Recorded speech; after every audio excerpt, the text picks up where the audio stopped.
or as I like to call it, Illinois. Illinois has only 4 months out of the year, by the way, of good weather. January, February, March is cold, wet, and crappy. April is rainy as shit. May is a mix of March and April, back and forth. June, July, and August, warm. September, well, June, July, and August, warm. August and July, sometimes too fucking warm. September, perfect. The only month out of the year in this part of the country that I can say to you, without a doubt, good weather almost every single day.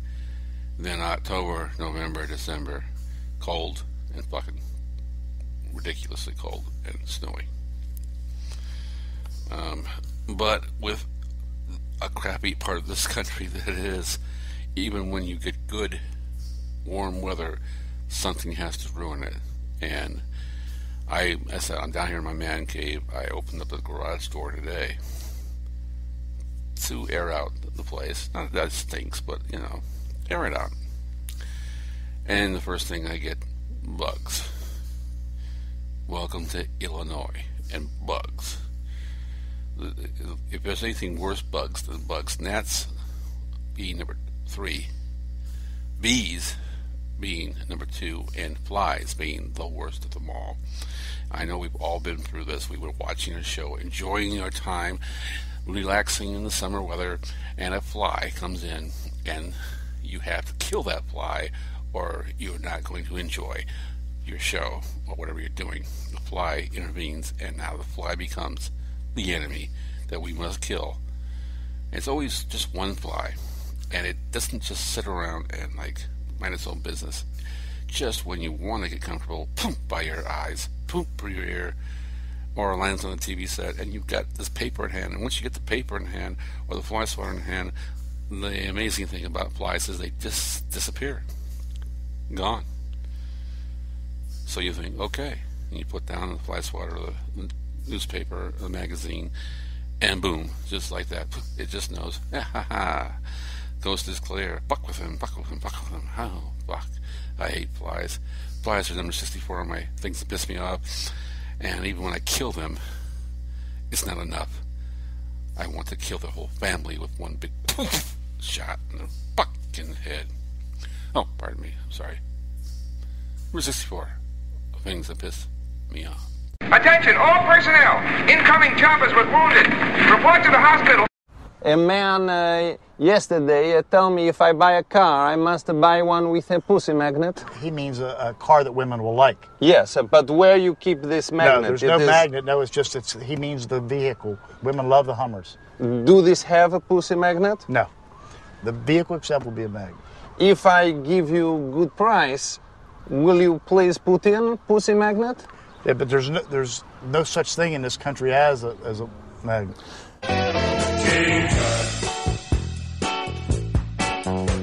Now when he was a young man, he never thought he'd see people stand in line to see the boy king. How'd you get so funky? Did you do the monkey? Born in Arizona, moved to Babylonia. Now if I'd known... Is that your final answer? Oh, of course, what podcast from me would be complete without a Bill O'Reilly idiot statement. And he made this statement this week on his tips of the day about white privilege and how the Democratic side, mainly Hillary Clinton, is going to use this as ammo against the Republican Party. Joining white privilege is a new piece of far-left propaganda called white suppression, as he called it. Basically, the anti-American zealots are trying to convince people that we have an unjust society. We need a complete overhaul in our political and economic systems. Now, when he says these things, so over the top as he says them, I don't think the Democratic Party is looking for a complete overhaul of our political and economic system. We're just looking for some fairness, some reasonable piece of the pie, something to tell us that there's actual effort being made by those of power, who mostly are people who are rich and in political realms, that there's an effort being made to even the playing field so that people who work just as hard as they do have the same opportunities. Now, I'm going to go back to what he says. White privilege and suppression will be a big issue in the upcoming presidential campaign, even if those terms are not openly used. So let's get down to it. He says the other night on the Factor, he said this. He said, as he quoted himself, "Our traditional American values are under siege nearly everywhere. If you are a Christian or a white man in the USA, it's open season on you. Therefore, Hillary Clinton has an advantage. She can run a general campaign, first woman in the White House, and I'm going to help you by increasing the entitlement society." I don't think anybody here is trying to increase the entitlement society, Bill. We're trying to make it so people don't have to be living on welfare, so they can make it on their own, so they can make a decent wage. They don't need food stamps to get by. A common weapon used by conservatives to make it sound as if what the Democrats want and are pleading for is for everyone to have a free ride. And when it's not even close to the case, it goes on, this is my political analysis, you may disagree, but I can back it up with what I say all day long, he says. He writes, Fox News, Bill O'Reilly, he quotes Charles Blow, a man who's never seen an alleged egregious he did not exploit. He quotes Charles Blow. Fox News, Bill O'Reilly ratcheted up the rhetoric on Monday with the words Hillary Clinton for president in yellow in all caps next to his face. He bemoaned the idea that our traditional American values are under siege nearly everywhere. And that's the general theme of the far left, he says. He goes after another, what he calls race batter, Michael Eric Dyson. Americans are bad at viewing race in real time. We prefer rose-tinted lenses. We prefer rose-tinted lenses and slow motion replays in which we can control the narrative and minimize our complicity in the horrors of our history. Now he's trying to say that that our history as being a country that enslaved black people, that somehow he has nothing to do with that after all, because he didn't enslave the blacks. And I can say that. I can think of every single person right now on the face of the planet. I hope there's nobody on the face of the planet trying to say that he was responsible for enslaving the blacks. It's well in the past as far as that goes. But what we're discussing here, and we're trying as liberals to get across, is that it's not a level playing field, not just for Mexicans and blacks and other ethnic minorities. It's not a level playing field for the people who work hard, period. We don't need to categorize people. We don't need to put people in categories to make our point about how unfair and unjust the current capitalistic system that exists in our country, that has been founded and has been entrenched in our country's economic policies by presidents for over the last 3 decades. It's obvious now. He says Mr. Dyson doesn't care about that. The fact that I'm white and in a powerful position makes me the enemy. Here's the truth, he says. Our traditional values in America are under siege. We are seeing dramatic changes in the definition of human beings on the abortion front, in the definition of marriage, and the definition of capitalism, among other things. Anyone who denies that is an idiot.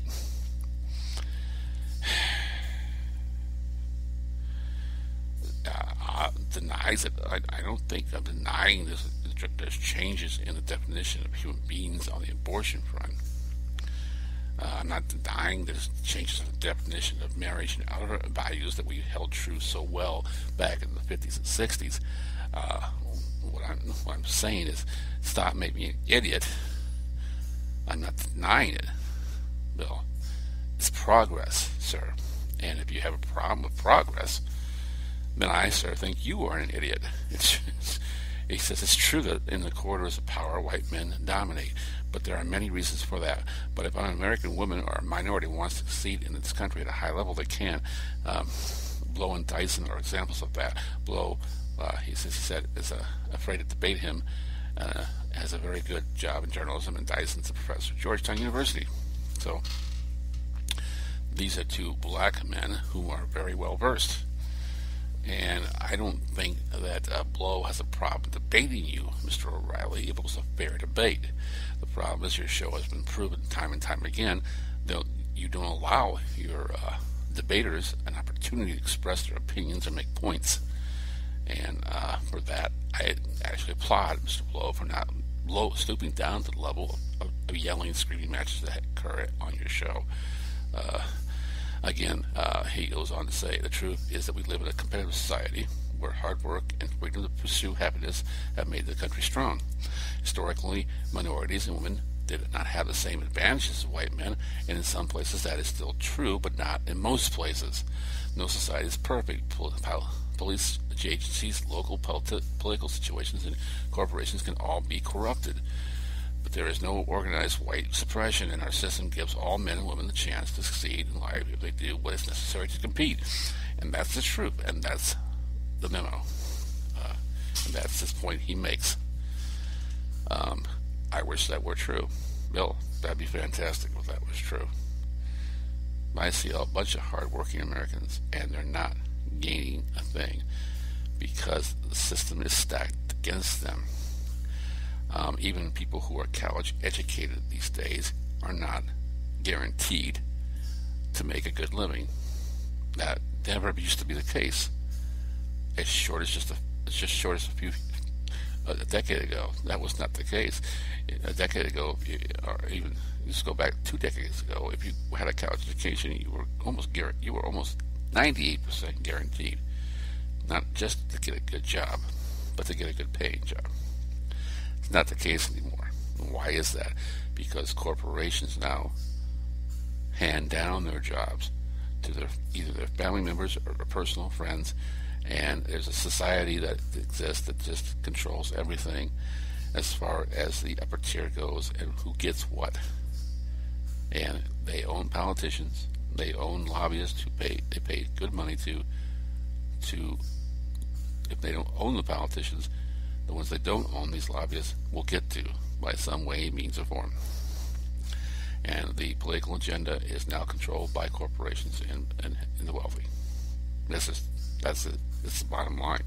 It's the only thing that makes sense. It's the only thing that can answer why there are people who work their butt off 40 hours a week and are still poor.